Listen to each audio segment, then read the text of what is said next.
Who I believe to be the true birthers of choosing beggars, it's entitled parents. Our first one is from Tactical Pixie 1138.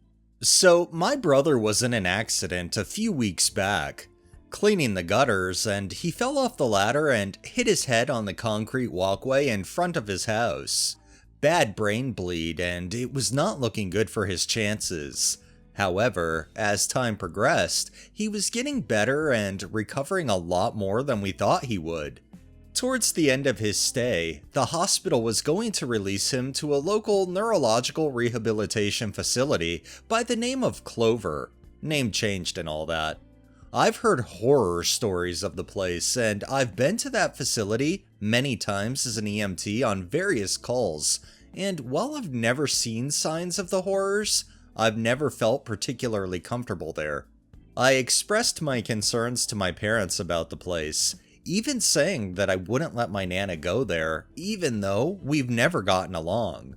She hates me, and the feeling is mutual. Even with that, I'd not stick her there. My concerns were blown off. So I talked to the nurses there that were taking care of my brother, and they put my mind to ease. Clover Nursing Home is a hot mess, and I had right to be worried. Clover Rehab, on the other hand, has a solid reputation as being a good rehabilitation facility, and is not affiliated with the nursing home at all. Never having run any calls out there, I had no idea other than they existed. I relaxed, and that was that. Or so I thought. Day of my brother's discharge, and they're no longer sending him to Clover. His insurance rejected that, and instead opted for in-home rehab. My parents are convinced that I called the insurance company and demanded that they not send him there, as if HIPAA laws would allow them to even talk to me without medical power of attorney. I tried to explain that, and the decision was more likely due to the fact that his recovery had progressed to the point where the insurance company didn't think it was worth it to spend the money on a bed when in-home is cheaper and his recovery had progressed so well. But now my mom and dad aren't speaking to me, from one hate-filled rant about how I'm a horrible daughter and a disgrace for ruining my brother's chances for a full recovery. I feel like these parents have been around long enough to know that you can't really be so entitled in terms of the care unless you want to fork out of pocket yourself, because we all know insurance can be a fickle fellow. This next one is by Glitter Plant. Am I the asshole here? My mom needs a ride to the airport on Sunday morning at 8 a.m. She lives about 25 minutes away from me in one direction, and then the airport is another 25 minutes from my house in the opposite direction. If I were to drive her, the total trip would be 1.5 hours for me. On the other hand, it would be about a $45 cab from her place to the airport. My mom has helped me out a lot with stuff like this over the years, so of course I want to help her and repay the rides she's given me. However, I work a full-time job and look forward to sleeping in Sunday, and I have a party the night before. To me, it's well worth the $45 cab. I had initially agreed to give her a ride to the airport, but then thought about it more and decided to schedule a cab and put it on my credit card. When I told her this, she got mad and told me to cancel passively aggressively. Am I missing something here? Is she being entitled, or am I being rude? I can't really figure out what I did wrong here. The fact that you're willing to pay for her ride should be enough, at least that's how I feel, especially if you're out the night before. I'm not sure if you're drinking or not, but if you were, that's the responsible thing to do, and I feel like your mother shouldn't act so entitled to have you drive her directly. This next one is from Professional Shoe 293. I was accepted into college, and my dad, who's never finished high school, and stepmom who dropped out of college, tells me I wasn't. So, throughout the whole process of applying to schools, there was this specific college they wanted me to apply for, which wasn't an issue. I applied, had my senior advisor send my transcripts, and turned in the essay. After this process was complete, I told my parents that my application was complete. My dad then asks to see my essay. I told him that I'd prefer not to share it and that I don't have a copy of it anyway, because I copied and pasted it to the school's website, and that was that.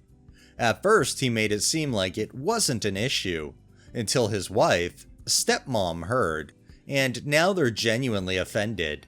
They then go on a rant about how I'm weird because I won't let them see what I wrote, and it all went downhill from here. They start accusing me of never actually submitting an application because they wanted to see the essay. I show them a screenshot of the website saying that all the requirements, essay and transcripts, were received. This still wasn't good enough. Sometime later, I received several crazy and erratic texts, all in caps from my stepmom, saying that she spoke with the admissions counselor and I lied about applying, and that they don't even know who I am. But when I asked her who she spoke with, she never gave me an answer. I was ridiculed and called a liar for days without any proof. So, sometime later, while going through my email, I see a letter from the school stating my acceptance. So I show my dad first, and he's happy.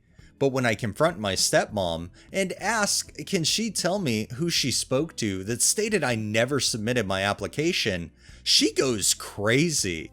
She tells me to my face that what I was reading wasn't an acceptance letter. Wow. Then my dad starts agreeing with her. At this point, I think they're crazy.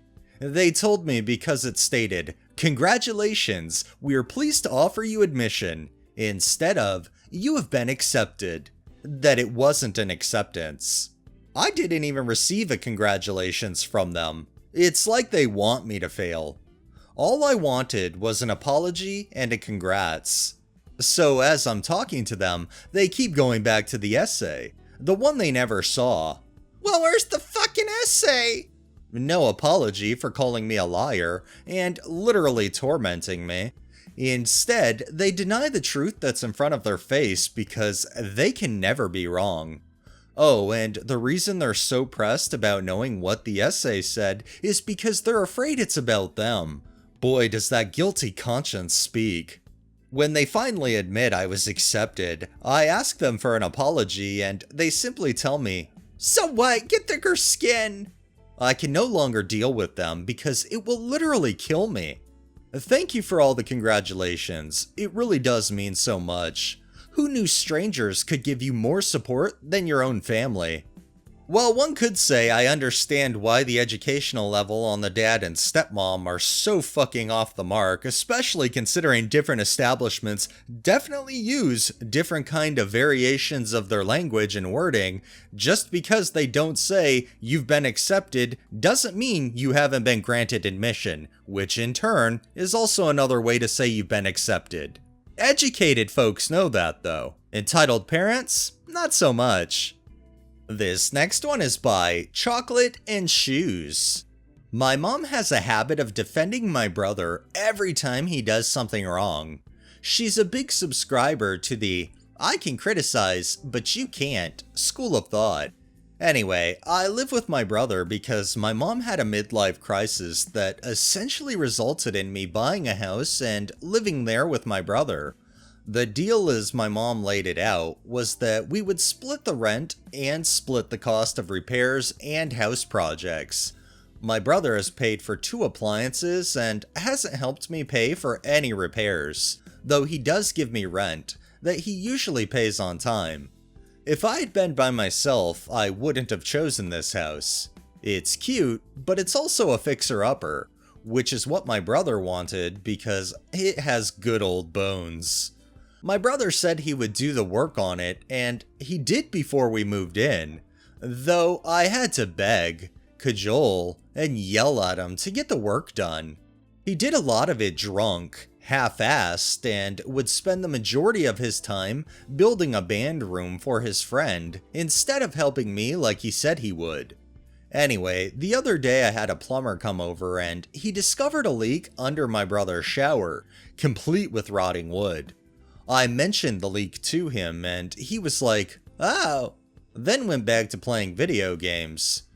I mentioned it to Mom later and she said, "You mean the one in the corner? I pointed that out to your brother when he was working on the bathroom and he brushed it off and said it wasn't that bad." When I got mad, she got huffy and said, "It's always his fault." Like she was chastising me for being mad at my brother.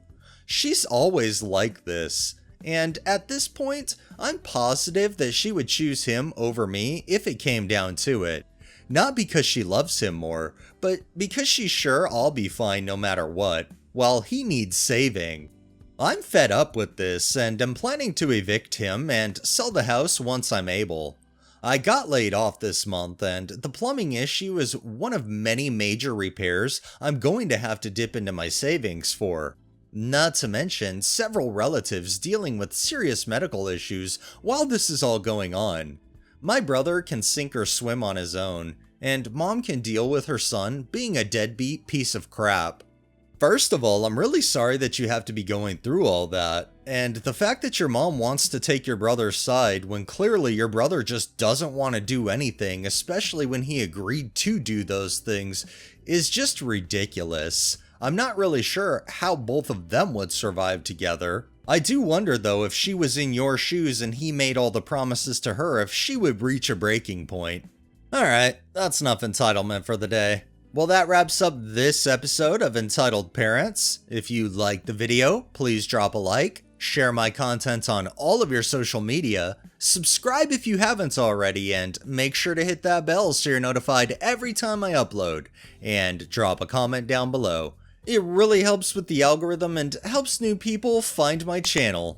Thanks for watching, thanks to my patrons, have a great day and stay safe out there.